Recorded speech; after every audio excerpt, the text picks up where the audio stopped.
Platão, Fédon. Introdução. Equécrates. Estiveste, Fédon, ao lado de Sócrates, no dia em que ele bebeu o veneno na prisão?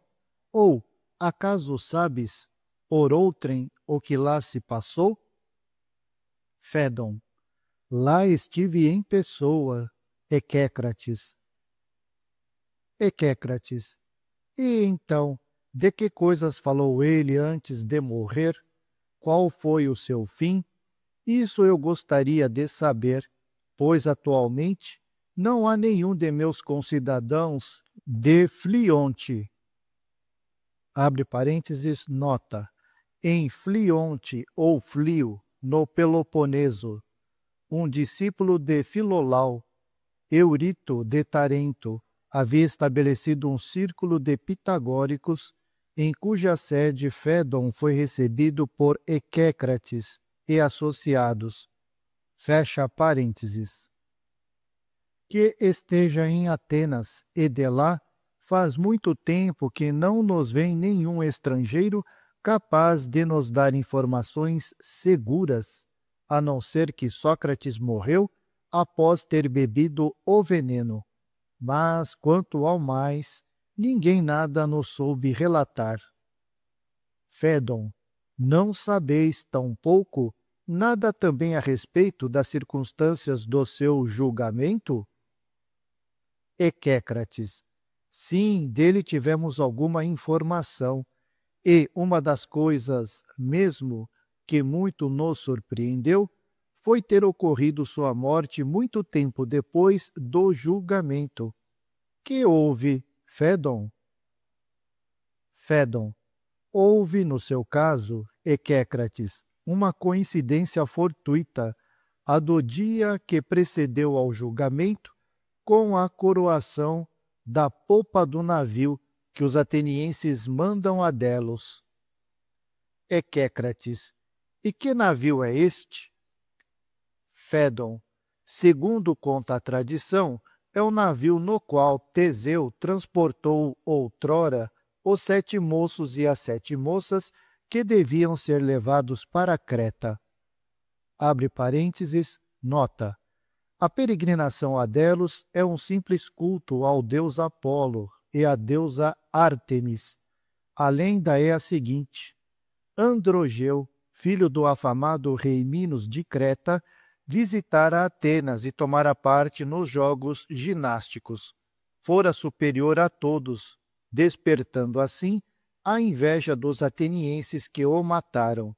Seu pai, então, para vingar a morte do filho, declarou guerra aos atenienses, vencendo-os e estabelecendo como condição de paz que os vencidos enviassem periodicamente 7 moços e 7 moças a Creta. Estes jovens iriam servir de alimento ao monstro Minotauro, que vivia no labirinto de Creta, palácio fabuloso cuja saída ninguém conseguira encontrar. Por muito tempo, os atenienses continuaram a enviar novas vítimas para Creta, até que o herói Teseu, herdeiro do trono, voluntariamente entrou no número das vítimas sorteadas a fim de pôr termo a esse sacrifício periódico. Teseu conquistou em Creta o amor da princesa Ariadne, que lhe deu um novelo de lã vermelha, e, assim, entrando no labirinto, atou ele uma ponta do novelo numa pedra da entrada e, enquanto avançava, o desenrolava, ficando desta forma com o caminho de regresso assegurado. Conseguiu, assim, matar o Minotauro e retornar com seus companheiros salvos para a pátria. Fecha parênteses. Ele os salvou e salvou a si mesmo, e assim como a cidade houvesse feito a Apolo, segundo se diz, a promessa de enviar todos os anos uma peregrinação a Delos, se daquela vez os jovens fossem salvos. Desde aquele fato até o presente se continuou a fazer essa peregrinação ao templo do Deus. manda uma lei do país que, a partir do momento em que se começa a tratar da peregrinação e enquanto ela dura, a cidade não seja maculada por nenhuma execução capital em nome do povo, até a chegada do navio a Delos e sua volta ao porto. Às vezes, quando os ventos são contrários, sucede ser longa a travessia. Além disso, a peregrinação começa no dia em que o sacerdote de Apolo coroa a popa do navio. E aconteceu, como vos disse, que tal fato se realizou no dia que precedeu o julgamento. Foi por esse motivo que Sócrates, entre o julgamento e a morte, teve de passar tanto tempo na prisão. Equécrates. Mas quanto às circunstâncias da própria morte, Fédon, que foi o que se disse e fez então? Quais de seus discípulos se achavam a seu lado? Os magistrados não lhes permitiram assistir a seu fim, ou este foi, pelo contrário, privado de amizade? Fédon. Não, não. A verdade é que vários o presenciaram, um bom número mesmo. Equécrates. Apressa-te, pois, a contar-nos todas essas coisas com a maior exatidão possível, a menos que algo te impeça. Fédon. Não, realmente nada tenho que fazer no momento, e tratarei de vos dar uma descrição minuciosa. Aliás, nada há para mim que seja tão agradável como recordar-me de Sócrates, seja que eu mesmo fale dele, seja que ouça alguém fazê-lo. Equécrates. Pois, Fédon, encontras em idêntica disposição a todos os que te vão escutar. Portanto, procura ser o mais exato possível e nada esquecer. Platão. Fédon. A narrativa. Fédon. Enquanto estive ao lado de Sócrates, minhas impressões pessoais foram, de fato, bem singulares. Na verdade, ao pensamento de que assistia à morte desse homem, ao qual me achava ligado pela amizade. Não era a compaixão o que me tomava, o que eu tinha sob os olhos, Equécrates. Era um homem feliz. Feliz tanto na maneira de comportar-se como na de conversar. Tal era a tranquila nobreza que havia no seu fim.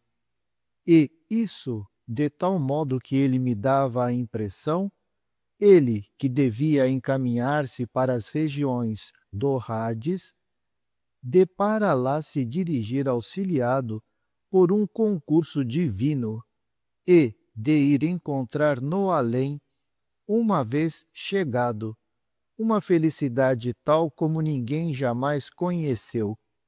Por isso é que, absolutamente, nenhum sentimento de compaixão havia em mim, como teria sido natural em quem era testemunha de uma morte iminente. Mas o que eu sentia não era também o conhecido prazer de nossos instantes de filosofia, embora fosse essa, ainda uma vez, a natureza das nossas conversas. A verdade é que havia em minhas impressões qualquer coisa de desconcertante, uma mistura inaudita, feita ao mesmo tempo de prazer e de dor ao recordar-me que dentro em pouco sobreviria o momento de sua morte. E todos nós, ali presentes, nos sentíamos mais ou menos com a mesma disposição, ora rindo, ora chorando. Um de nós, até mais do que qualquer outro, Apolodoro. Abre parênteses, nota. Apolodoro já é nosso conhecido, do banquete. Não era o mais inteligente, mas, por certo, o mais entusiasta dos discípulos de Sócrates. Fecha parênteses. Deves saber, com efeito, que homem é ele e qual seja o seu feitio. Equécrates. Sim, bem o sei. Fédon. Nele, esse estado confuso de dor e prazer atingia o auge, mas eu mesmo me encontrava presa de uma agitação semelhante e, da mesma forma, os outros. Equécrates. Mas os que então estiveram a seu lado, Fédon, quais foram? Fédon. Além do mencionado Apolodoro, estavam lá de sua terra Critóbulo com seu pai e também Hermógenes, Epígenes, Ésquines e Antístenes. Lá se encontravam ainda Quitésipo de Peânia, Menexeno e alguns outros da mesma região. Platão, creio, estava doente. Abre parênteses. Nota. De todas estas pessoas, os únicos importantes são Antístenes, Euclides e Aristipo, fundadores de escolas filosóficas.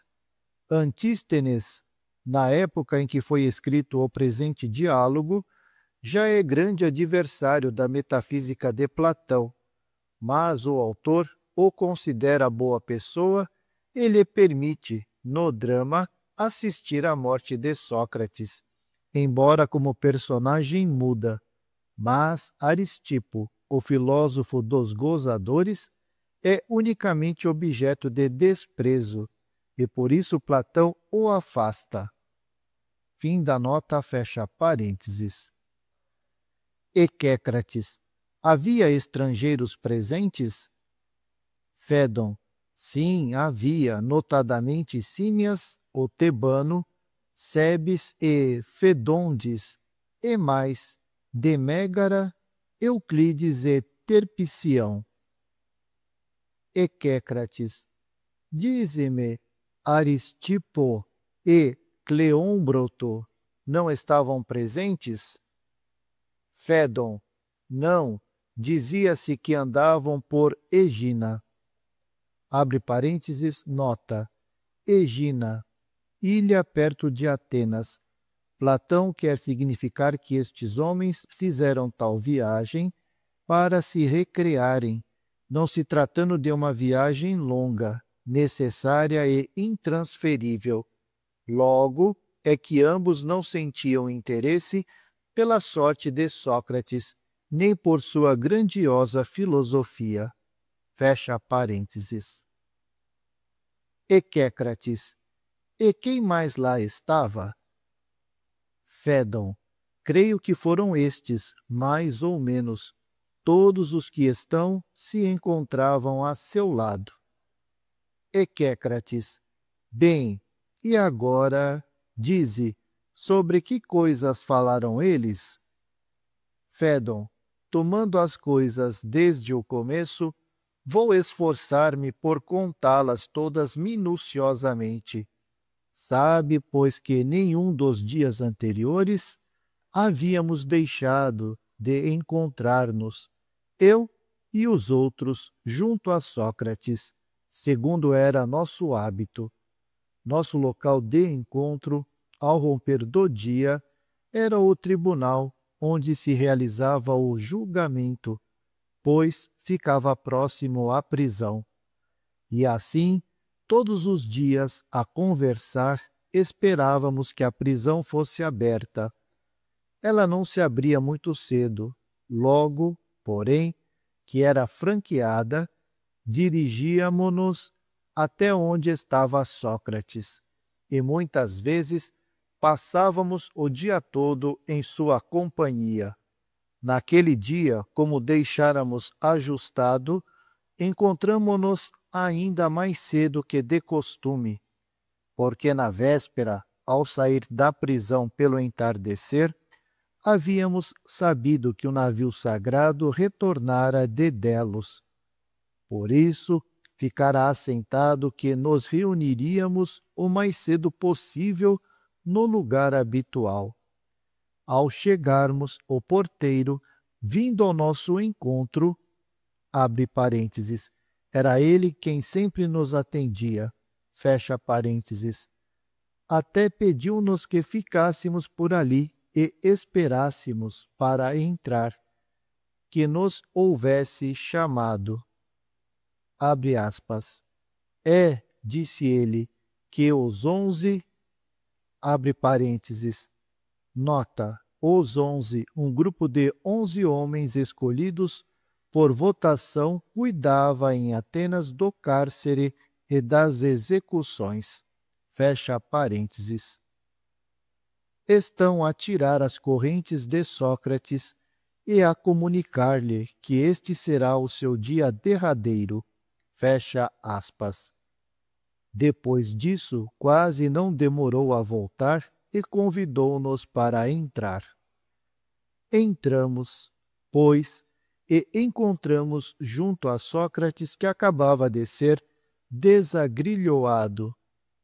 Xantipa, abre parênteses, nota, Xantipa deixou a fama de ser uma senhora algo violenta que atormentou a vida do marido.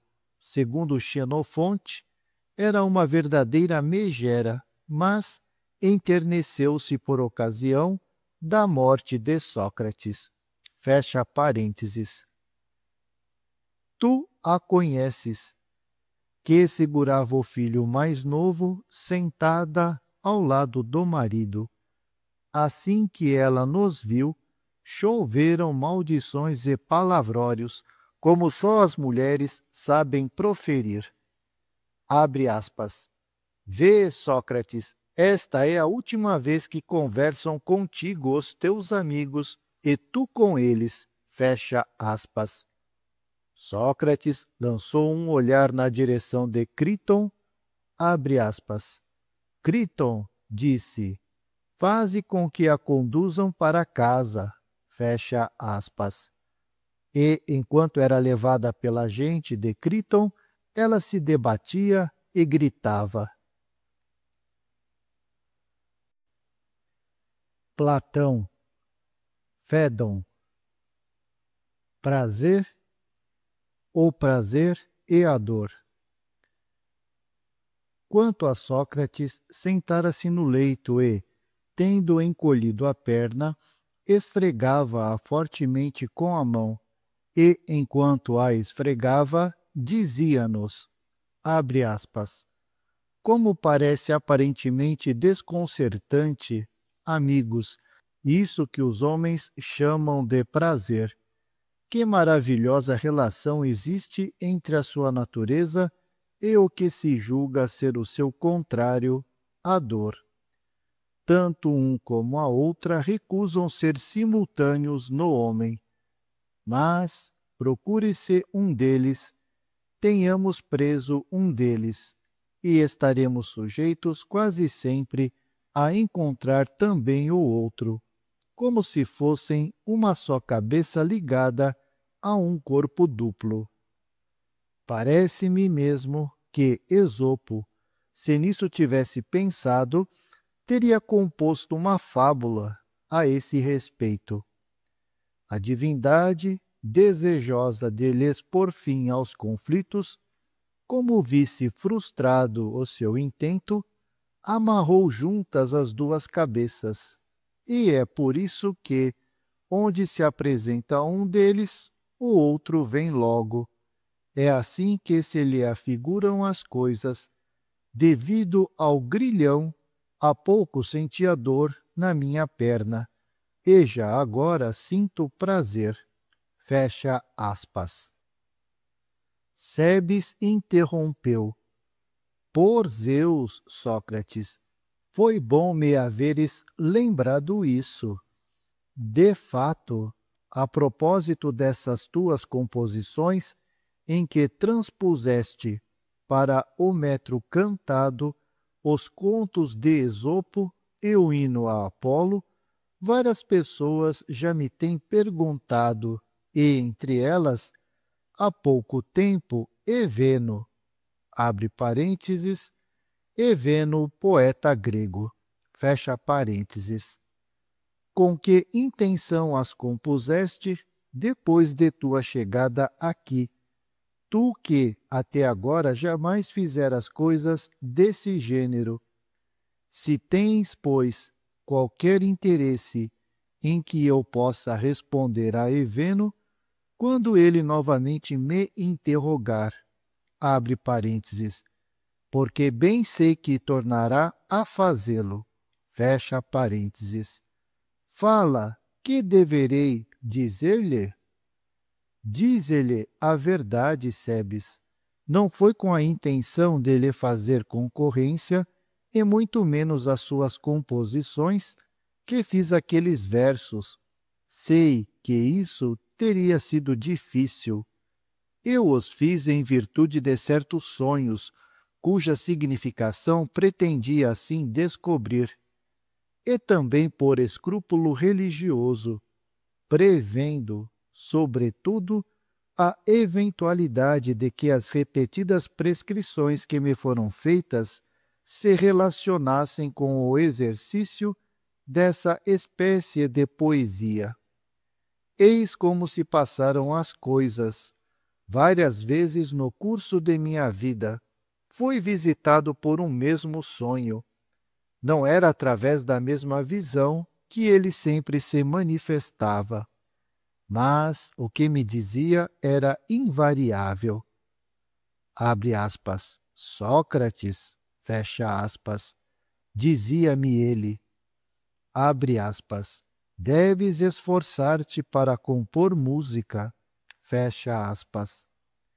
E, palavra, sempre entendi que o sonho me exortava e me incitava a fazer o que justamente fiz em minha vida passada. Assim como se animam corredores, também, pensava eu, o sonho está a incitar-me para que eu persevere na minha ação, que é compor música. Haverá com efeito mais alta música do que a filosofia, e não é justamente isso o que eu faço? Mas sucede agora que, depois de meu julgamento, a festa do Deus está retardando minha morte. O que é preciso então, pensei, no caso de que o sonho me tenha prescrito essa espécie comum de composição musical, é que eu não lhe desobedeça, é que eu componha versos, e de fato é muito mais seguro não me ir sem antes ter satisfeito esse escrúpulo religioso com a composição de tais poemas, nem antes de haver prestado obediência ao sonho. E por isso, minha primeira composição foi dedicada ao Deus em cuja honra estava sendo realizado o sacrifício. Depois de haver prestado a minha homenagem ao Deus, julguei que um poeta, para ser verdadeiramente um poeta, deve empregar mitos e não raciocínios. Não me sentindo capaz de compor mitos, por isso mesmo, tomei por matéria de meus versos, na ordem em que me vinham ocorrendo à lembrança, as fábulas ao meu alcance, as de Esopo que eu sabia de cor. Assim, pois, aí está, Sebes, o que deverás dizer a Eveno. Transmite-lhe também a minha saudação e, além disso, o conselho, se de fato ele é sábio, de seguir as minhas pegadas o mais depressa que puder. Quanto a mim, parece que me vou hoje mesmo, uma vez que os atenienses me ordenam. Então Símias disse, que belo convite, Sócrates, para Eveno. Já por várias vezes tive ocasião de encontrar esse homem e, a julgar pela minha experiência, ele sem dúvida seguirá de boa vontade o teu conselho. Ora, tornou Sócrates, será que Eveno não é filósofo? Segundo penso respondeu Símias. Então, não há de desejar coisa melhor, ele ou quem quer que dê à filosofia a atenção que ela merece. Todavia, é de esperar que Eveno não fará violência contra si mesmo, pois, segundo dizem, isso não é permitido. Assim falando, desencolheu as pernas e, desde então, foi sentado dessa forma que continuou a conversar. A esta altura, Cebes lhe fez a seguinte pergunta: Como podes dizer, Sócrates, que não é permitido fazer violência contra si mesmo e, por outro lado, que o filósofo não deseja nada melhor do que poder seguir aquele que morre? Que, então, Cebes, não fostes instruídos a respeito deste gênero de questões? Tu e Símias, que vivestes tanto tempo em companhia de Filolau, abre parênteses, Filolau, filósofo pitagórico, Platão o conhecia pessoalmente e muito o estimou, fecha parênteses. Não, nada de claro, Sócrates. Eu também, o que digo é por ouvir dizer, e seguramente nada impede que transmita o que dessa forma me foi dado aprender. E, com efeito, talvez convenha particularmente aos que devem transladar-se para o além a tarefa de empreender uma investigação sobre essa viagem e de relatar, num mito, o que julgamos ser tal lugar. E por que não? Que poderíamos fazer senão isso durante o tempo que nos separa do pôr do sol?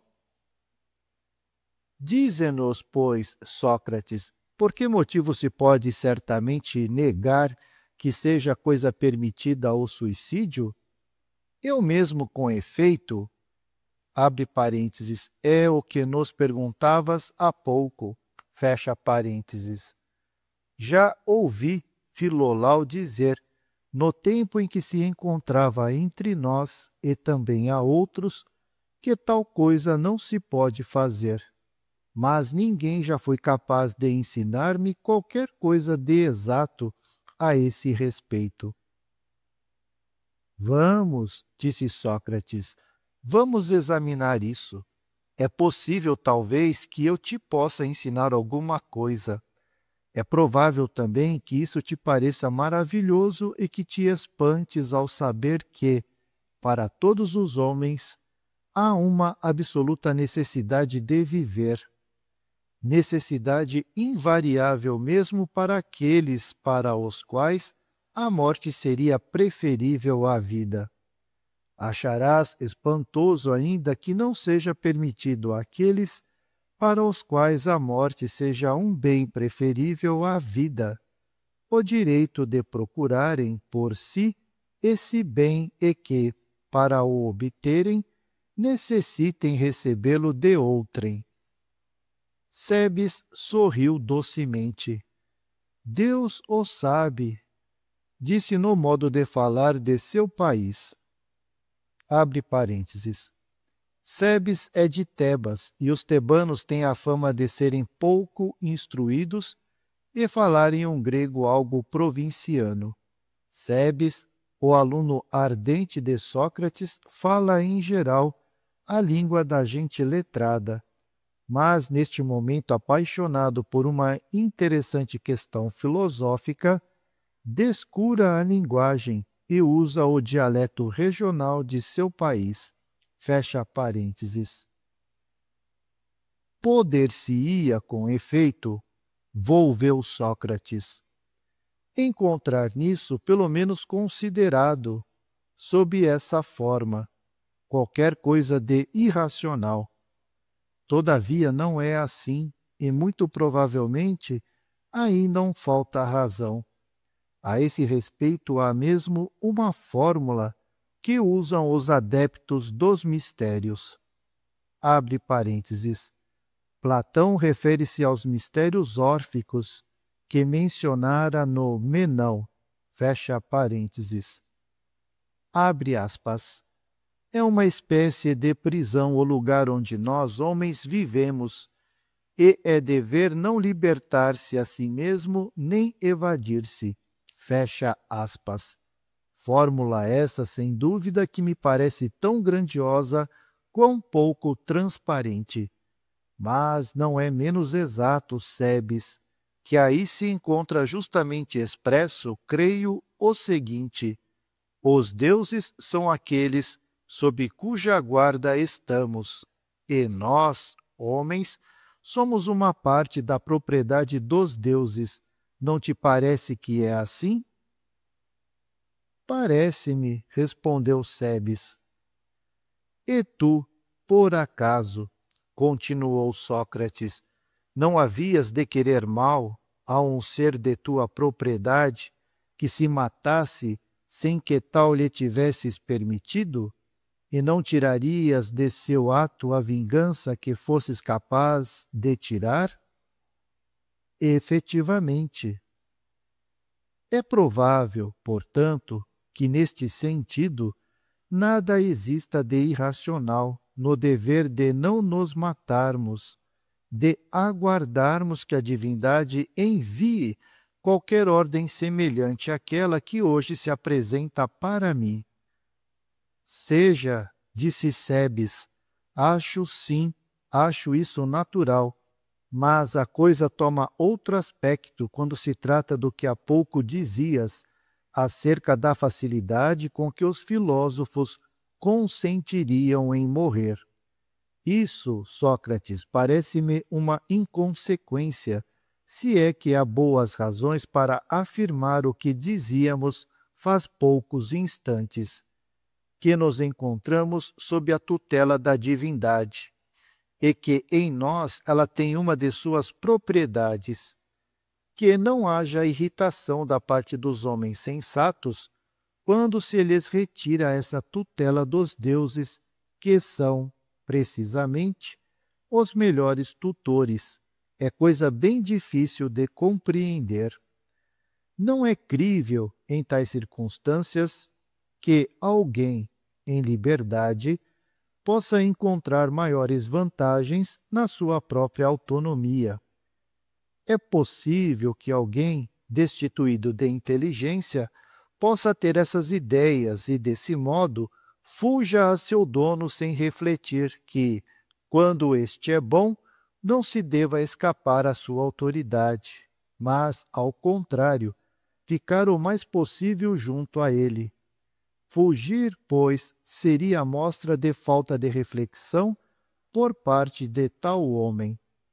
E quanto ao que tem inteligência, sem dúvida alguma, teria o desejo de encontrar-se incessantemente ao lado de quem vale mais do que ele próprio. Ora, Sócrates, desta forma, o que é natural é justamente o contrário do que dizíamos há pouco, porque são justamente os homens de bom senso que devem irritar-se no momento da morte, enquanto que os insensatos se alegrarão. Sócrates havia escutado Sebes e sentira prazer. Pareceu-me, ante a dificuldade levantada por ele, olhando para o nosso lado, disse: verdadeiramente, Sebes sempre está em busca de argumentos. Não tem a mínima inclinação para acreditar imediatamente no que se lhe diz. Mas, Sócrates, acudiu Símias, segundo penso, há também muita razão nos dizeres de Sebes. De fato, com que intenção homens incontestavelmente sábios haveriam de fugir de donos que valem mais do que eles próprios e, sem grandes cuidados, se afastariam deles? Meu pensamento também é que, além disso, a objeção de Sebes se dirige contra ti mesmo, pois é da mesma forma que, sem muito pesar, suportas a contingência de abandonar-nos a nós e aqueles excelentes donos, acabaste de convir nisto, que são os deuses. Tendes razão, disse Sócrates, eu vos entendo. Eis uma acusação de que me devo defender, como se estivesse no tribunal. Isso mesmo, volveu Símias. Pois bem, vamos a isso, e procuremos, sobretudo, apresentar diante de vós uma defesa mais convincente do que a que fiz perante os juízes. Sim, confesso-o, Símias e Cebes, eu cometeria um grande erro, não me irritando contra a morte. Se não possuísse a convicção que depois dela vou encontrar-me, primeiro, ao lado de outros deuses, sábios e bons, e segundo, junto a homens que já morreram e que valem mais do que os daqui. Mas, em realidade, ficais sabendo que, se não me esforço por justificar a esperança de dirigir-me para junto de homens que são bons, em troca, hei de envidar todo o esforço possível para defender a esperança de ir encontrar, depois da morte, um lugar perto dos deuses, que são amos em tudo excelentes. E, se há coisa que eu me dedique com todas as minhas energias, será essa. Assim, por conseguinte, não tenho razões para estar irritado, mas, ao contrário, tenho a firme convicção de que depois da morte há qualquer coisa de resto que uma antiga tradição, abre parênteses. Platão refere-se às tradições religiosas do pensamento grego, no centro das quais se encontra também a crença de uma boa sorte no além. Os mistérios mais afamados eram os de Eleusis, cujos adeptos esperavam ter melhor sorte do que os demais mortos. Fecha parênteses. Diz ser muito melhor para os bons do que para os maus. Que dizer, Sócrates? Tornou Símias. Serás capaz de guardar unicamente para ti esses pensamentos quando tens a intenção de partir? Não os partilharás conosco? Pois aí está certamente, segundo penso, um bem que nos é comum a todos. Ao mesmo tempo, terás feito tua defesa se tuas palavras conseguirem convencer-nos. Pois bem, esforçar-me-ei por fazê-lo, mas antes vejamos o que o bom Críton tem desde algum tempo a intenção de dizer-me. Que quero dizer? Perguntou Críton. Nada mais do que o que está a repetir-me há muito o homem que deve ministrar-te o veneno. Pede-me te explique que deves falar o menos possível, porque falando muito a gente se aquece, e é necessário não contrariar assim a ação do veneno. Se continuas a conversar desse modo, talvez seja preciso que o tomes 2 ou 3 vezes para ter efeito. Dize-lhe que vá às favas, respondeu Sócrates, para desempenhar-se de sua missão, ele que me dê o veneno 1, 2 ou mesmo 3 vezes, se for preciso. Arre! Era essa mais ou menos a resposta que eu previra, disse Críton, mas há muito que este homem estava a importunar-me. Platão, Fédon. A morte como libertação do pensamento. Deixa-o falar, prosseguiu Sócrates. A vós, entretanto que sois meus juízes, devo agora prestar-vos contas, expor as razões pelas quais considero que o homem que realmente consagrou sua vida à filosofia é senhor de legítima convicção no momento da morte. Possui esperança de ir encontrar para si, no além, excelentes bens quando estiver morto. Mas como pode ser assim? Isso será, Símias e Cebes, o que me esforçarei por vos explicar. Receio, porém, que, quando uma pessoa se dedica à filosofia no sentido correto do termo, os demais ignoram que sua única ocupação consiste em preparar-se para morrer e em estar morto.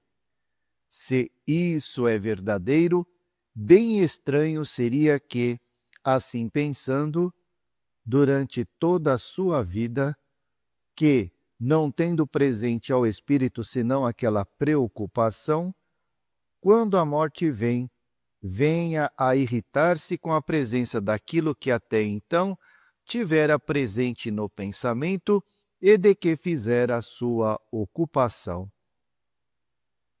Nesta altura, Símias se pôs a rir. Por Zeus, Sócrates, eu não tinha nenhuma vontade de rir, mas tu me fizeste rir. É que, penso, se o vulgo te ouvisse falar desse modo, se convenceria de que há muito boas razões para atacar os que se ocupam de filosofia, e a ele fariam coro sem reserva os nossos amigos. Abre aspas. Na verdade, fecha aspas, diria ele, abre aspas, os que se dedicam à filosofia são homens que se estão preparando para morrer, fecha aspas.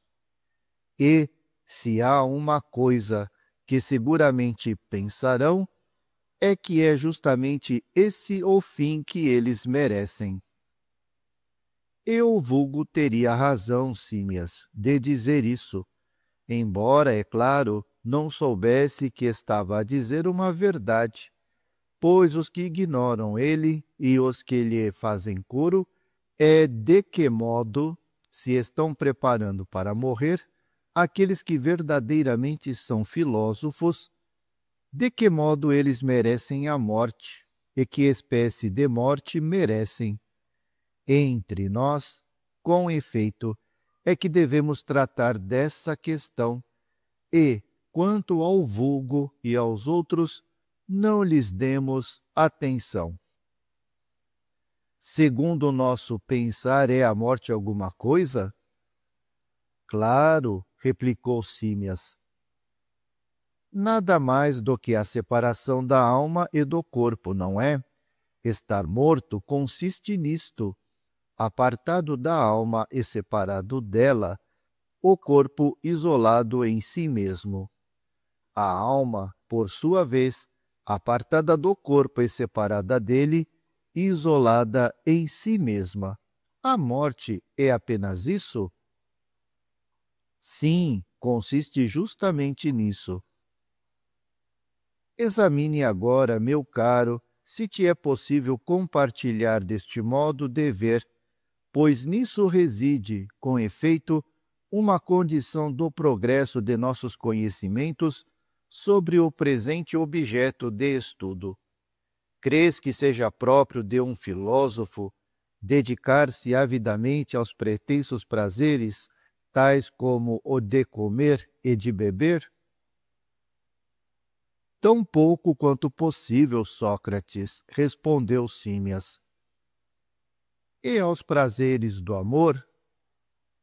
Também não. E quanto aos demais cuidados do corpo, pensas que possam ter valor para tal homem? Julgas, por exemplo, que ele se interessará em possuir uma vestimenta ou uma sandália de boa qualidade, ou que não se importará com essas coisas se a força maior de uma necessidade não o obrigar a utilizá-las? acho que não lhes dará importância se verdadeiramente for filósofo. De forma que, na tua opinião, prosseguiu Sócrates, as preocupações de tal homem não se dirigem, de um modo geral, para o que diz respeito ao corpo, mas, ao contrário, na medida em que lhe é possível, elas se afastam do corpo, e é para a alma que estão voltadas? Sim, sem dúvida. É, pois, para começarmos a nossa conversa em circunstâncias desta espécie que se revela o filósofo, quando, ao contrário de todos os outros homens, afasta tanto quanto pode a alma do contato com o corpo? Evidentemente. Sem dúvida, a opinião do vulgo, Símias, é que um homem para o qual não existe nada de agradável nessa espécie de coisas e que, com elas não se preocupa, não merece viver. Mas, pelo contrário, está muito próximo da morte quem assim não faz nenhum caso dos prazeres de que o corpo é instrumento? É a própria verdade o que acabas de dizer. E agora, dize-me, quando se trata de adquirir verdadeiramente a sabedoria, é ou não o corpo um entrave se na investigação lhe pedimos auxílio? Quero dizer com isso, mais ou menos, o seguinte: acaso alguma verdade é transmitida aos homens por intermédio da vista ou do ouvido, ou, quem sabe, se, pelo menos em relação a estas coisas, não se passem como os poetas, não se cansem de nolo repetir incessantemente e que não vemos nem ouvimos com clareza? E se dentre as sensações corporais estas não possuem exatidão e são incertas, segue-se que não podemos esperar coisa melhor das outras que, segundo penso, são inferiores àquelas. Não é também este o teu modo de ver? É exatamente esse. Quando é, pois, que a alma atinge a verdade? Temos, de um lado, que quando ela deseja investigar com a ajuda do corpo qualquer questão que seja, o corpo, é claro, a engana radicalmente. Dizes uma verdade. Não é, por conseguinte, no ato de raciocinar e não de outro modo, que a alma apreende, em parte, a realidade de um ser? Sim. E, sem dúvida alguma, ela raciocina melhor precisamente quando nenhum empeço lhe advém de nenhuma parte, nem do ouvido, nem da vista, nem de um sofrimento, nem, sobretudo, de um prazer, mas sim quando se isola o mais que pode em si mesma, abandonando o corpo à sua sorte. Quando, rompendo tanto quanto lhe é possível qualquer união, qualquer contato com ele, anseia pelo real? É bem isso. E não é, ademais, nessa ocasião que a alma do filósofo, alçando-se ao mais alto ponto, desdenha o corpo e foge dele, enquanto, por outro lado, procura isolar-se em si mesma? Evidentemente.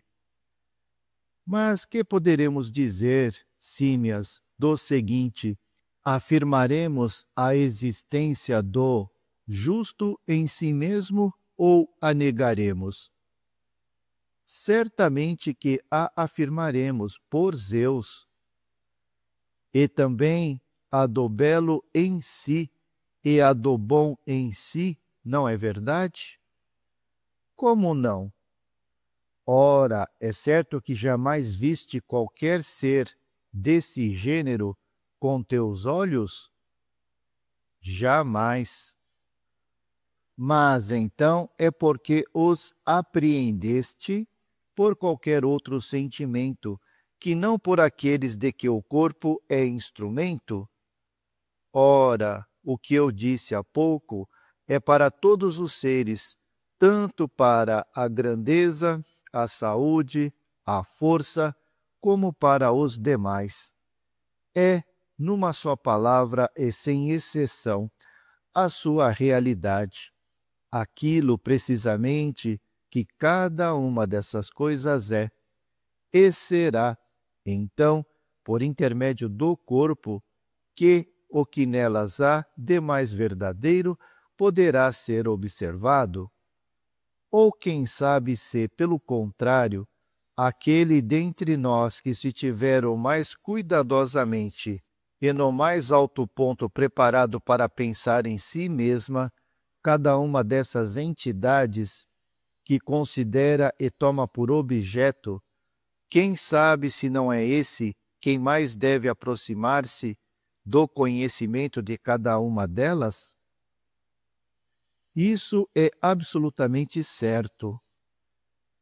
E quem haveria de obter em sua maior pureza esse resultado, senão aquele que usasse no mais alto grau, para aproximar-se de cada um desses seres, unicamente o seu pensamento, sem recorrer no ato de pensar nem à vista, nem a um outro sentido, sem levar nenhum deles em companhia do raciocínio?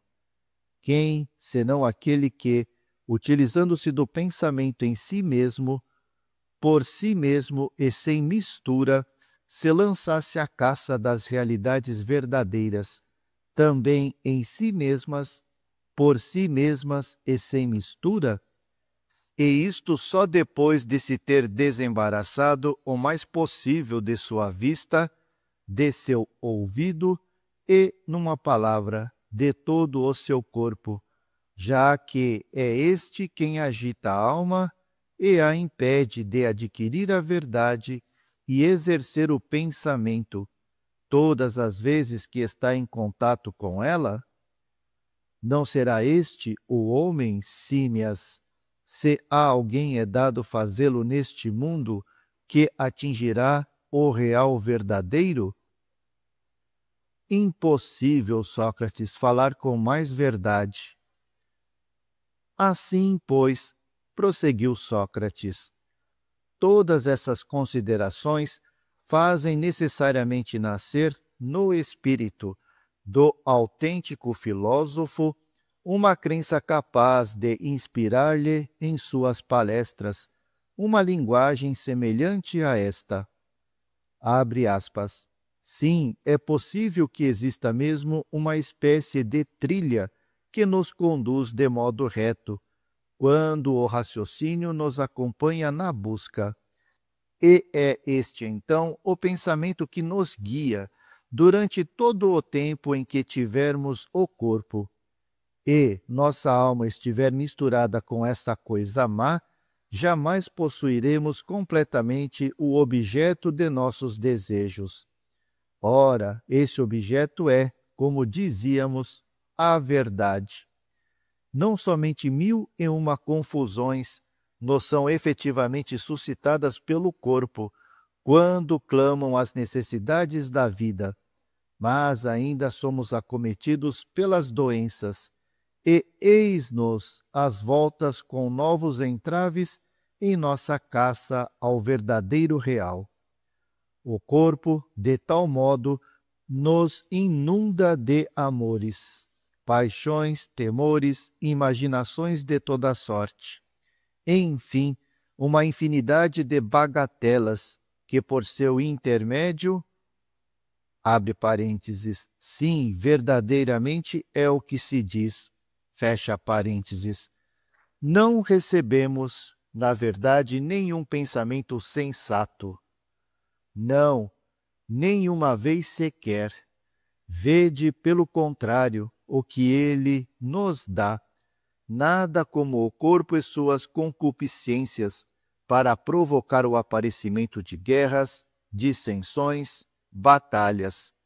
Com efeito, na posse de bens é que reside a origem de todas as guerras, e, se somos irresistivelmente impelidos a amontoar bens, fazemo-lo por causa do corpo, de quem somos míseros escravos.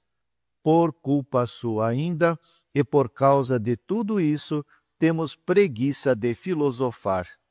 Mas o cúmulo dos cúmulos está em que, quando conseguimos de seu lado obter alguma tranquilidade, para voltar-nos então ao estudo de um objeto qualquer de reflexão, súbito nossos pensamentos são de novo agitados, em todos os sentidos, por esse intrujão que nos ensurdece, tonteia e desorganiza, ao ponto de tornar-nos incapazes de conhecer a verdade. Inversamente, obtivemos a prova de que, se alguma vez quisermos conhecer puramente os seres em si, ser-nos-á necessário separar-nos dele e encarar, por intermédio da alma em si mesma, os entes em si mesmos. Só então é que, segundo me parece, nos há de pertencer aquilo de que nos declaramos amantes, a sabedoria. Sim, quando estivermos mortos, tal como o indica o argumento, e não durante nossa vida. Se, com efeito, é impossível, enquanto perdura a união com o corpo, obter qualquer conhecimento puro, então, de duas uma, ou jamais nos será possível conseguir de nenhum modo a sabedoria, ou a conseguiremos apenas quando estivermos mortos, porque nesse momento a alma, separada do corpo, existirá em si mesma e por si mesma, mas nunca antes. Além disso, por todo o tempo em que durar nossa vida, estaremos mais próximos do saber. Parece-me, quando nos afastarmos o mais possível da sociedade e união com o corpo, salvo em situações de necessidade premente, quando, sobretudo, não estivermos mais contaminados por sua natureza, mas, pelo contrário, nos acharmos puros de seu contato, e assim até o dia em que o próprio Deus houver desfeito esses laços. E, quando dessa maneira atingirmos a pureza, pois que, então, teremos sido separados da demência do corpo, deveremos, muito verosimilmente, ficar unidos a seres parecidos conosco, e por nós mesmos conheceremos, sem mistura alguma, tudo o que é. E nisso, provavelmente, é que há de consistir a verdade. Com efeito, é lícito admitir que não seja permitido apossar-se do que é puro quando não se é puro. Fecha aspas. Tais devem ser necessariamente, segundo creio, meu caro Símias, as palavras e os juízos que proferirá todo aquele que, no correto sentido da palavra, for um amigo do saber. Não te parece a mesma coisa? Sim, Sócrates, nada mais provável. Platão, Fédon, a purificação. Assim, pois, companheiro, continuou Sócrates, se é verdade o que acabamos de dizer, que imensa esperança não existe para aquele que se encontra nesta altura de minha rota. Lá no além, se tal deve acontecer em algum lugar, ele irá possuir com abundância tudo aquilo que exigiu de nós a realização de um imenso esforço em nossa vida passada. E assim, esta viagem que ora me foi prescrita, é acompanhada de uma feliz esperança. E o mesmo acontece a quem quer que possa afirmar que seu pensamento está pronto e o possa dizer purificado. Absolutamente certo, disse Símias. Mas a purificação não é, de fato, justamente o que diz uma antiga tradição? Abre parênteses. Esta antiga tradição é do orfismo, fecha parênteses. Não é de apartar o mais possível a alma do corpo, habituá-la a evitá-lo, a concentrar-se sobre si mesma por um refluxo vindo de todos os pontos do corpo, a viver tanto quanto puder, seja nas circunstâncias atuais, seja nas que se lhes seguirão, isolada e por si mesma, inteiramente desligada do corpo e como se houvesse desatado os laços que a ele aprendiam? É exatamente isso. Ter uma alma desligada e posta à parte do corpo. Não é esse o sentido exato da palavra morte? É exatamente esse o sentido. Sim, e os que mais desejam essa separação, os únicos que a desejam, não são por acaso aqueles que, no bom sentido do termo, se dedicam à filosofia. O exercício próprio dos filósofos não é precisamente libertar a alma e afastá-la do corpo? Evidentemente. Não seria, pois, como eu dizia ao começar esta nova conversa, uma coisa ridícula por parte de um homem que durante toda a vida se houvesse esforçado por se aproximar o mais possível do estado em que ficamos quando estamos mortos, e irritar-se contra a morte quando esta se lhe apresentasse? Por certo que seria ridículo. Assim, pois, Símias, em verdade estão se exercitando para morrer todos aqueles que, no bom sentido da palavra, se dedicam à filosofia, e o próprio pensamento de estar morto é para eles, menos que para qualquer outra pessoa, um motivo de terrores. Eis como devemos julgá-los. Não seria o suprassumo da contradição que eles, por uma parte sentindo-se de todos os modos misturados com o corpo, e por outra desejando que sua alma existisse em si mesma e por si mesma, se tomassem de pânico e de irritação quando sobreviesse a realização de seus desejos?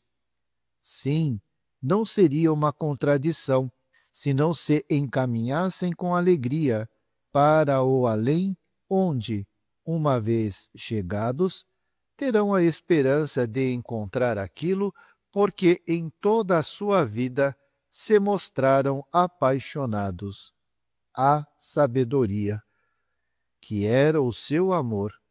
E também não seria contraditório deixarem de sentir alegria ante a esperança de serem libertados da companhia daquilo que os molestava?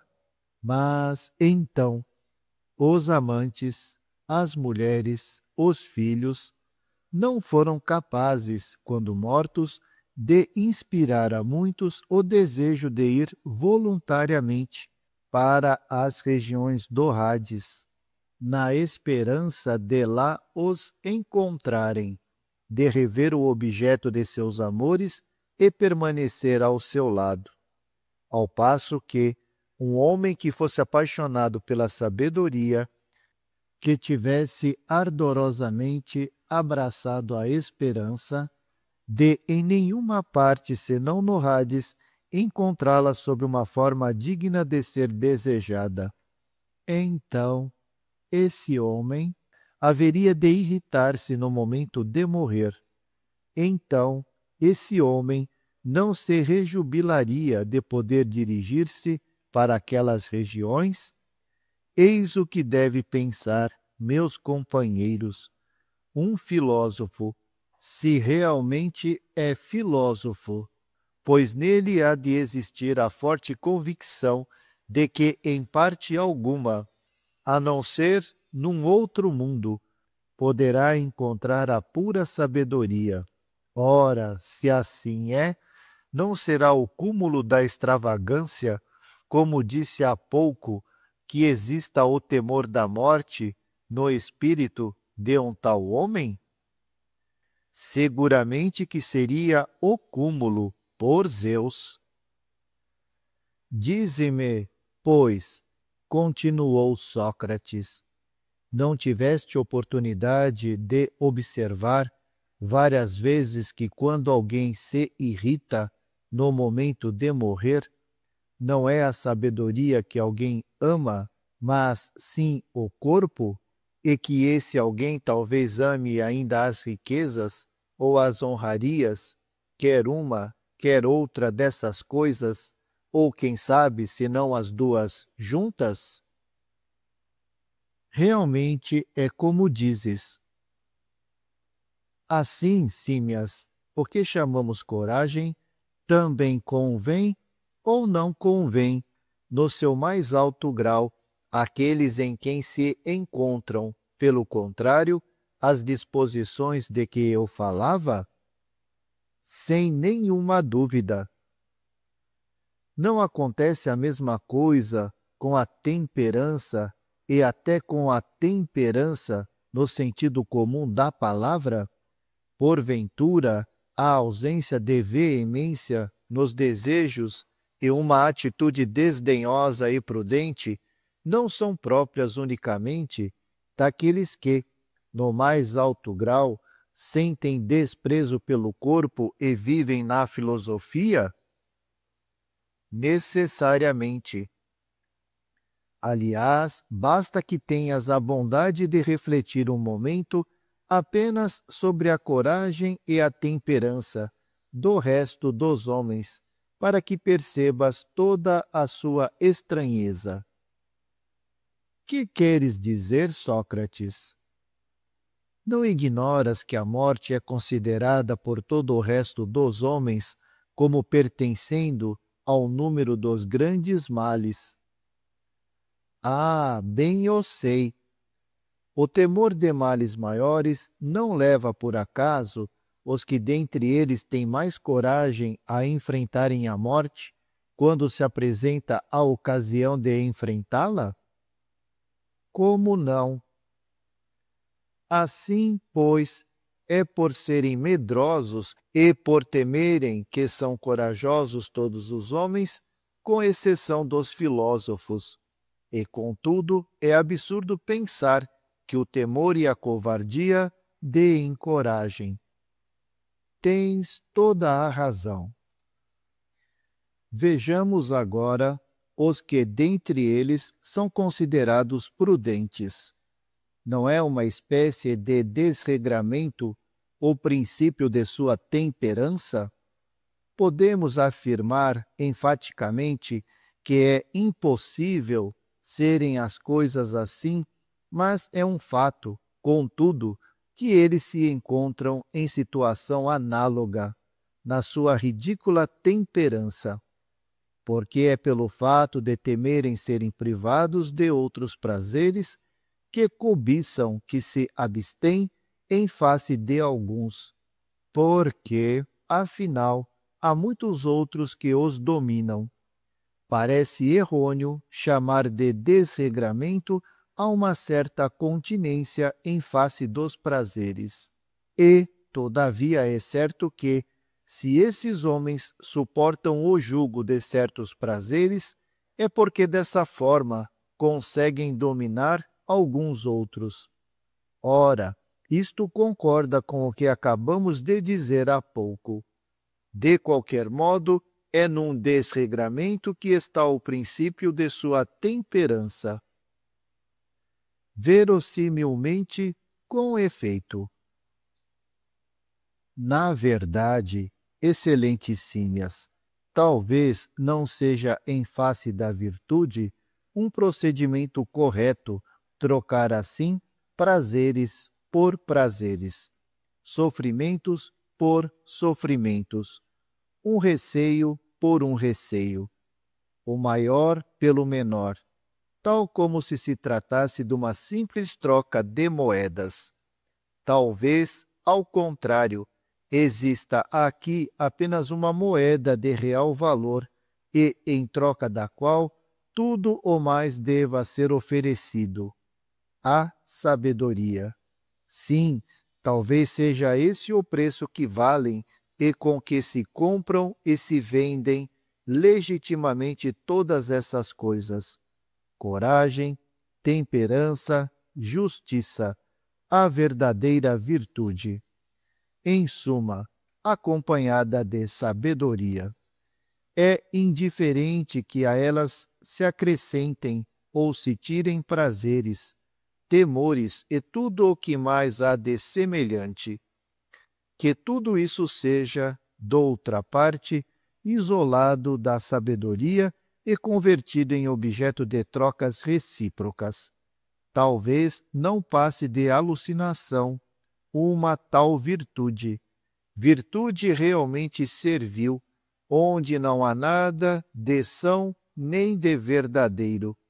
Talvez muito ao contrário, a verdade nada mais seja do que uma certa purificação de todas essas paixões, e seja a temperança, a justiça, a coragem e o próprio pensamento outra coisa não seja do que um meio de purificação. É possível que aqueles mesmos a quem devemos a instituição das iniciações não deixem de ter o seu mérito, e que a verdade já de há muito tempo se encontre oculta sob aquela linguagem misteriosa. Todo aquele que atinja o Hades como profano e sem ter sido iniciado, terá como lugar de destinação o lodaçal, enquanto aquele que houver sido purificado e iniciado morará, uma vez lá chegado, com os deuses. É que, como vês, segundo a expressão dos iniciados nos mistérios, abre aspas, numerosos são os portadores de Tirso, mas poucos os bacantes. Abre parênteses, nota, alusão aos mistérios em que havia cerimônia de purificação e graus de consagração. O grau de bacante é o superior, enquanto que os portadores de Tirso constituem o grau inferior. Fecha parênteses. Ora, a meu ver, estes últimos não são outros senão os de quem a filosofia, no sentido correto do termo, constitui a ocupação. E quanto a mim, durante toda a vida e pelo menos na medida do possível, nada deixei de fazer para pertencer ao número deles. Nisso, pelo contrário, pus sem reservas todos os meus esforços. Entretanto, se tudo o que fiz estava certo, se meus esforços obtiveram algum êxito, é coisa que espero saber com certeza dentro em pouco, no além, se Deus quiser.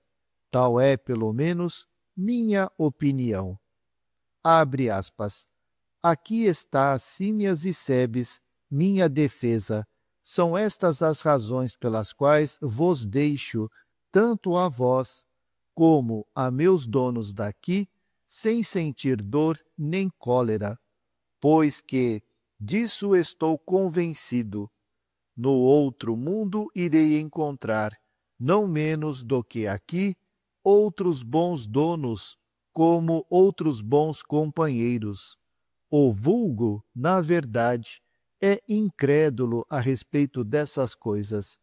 Se, pois, diante de vós, fui em minha defesa mais persuasivo do que diante dos juízes de Atenas, bem haja. Fecha aspas.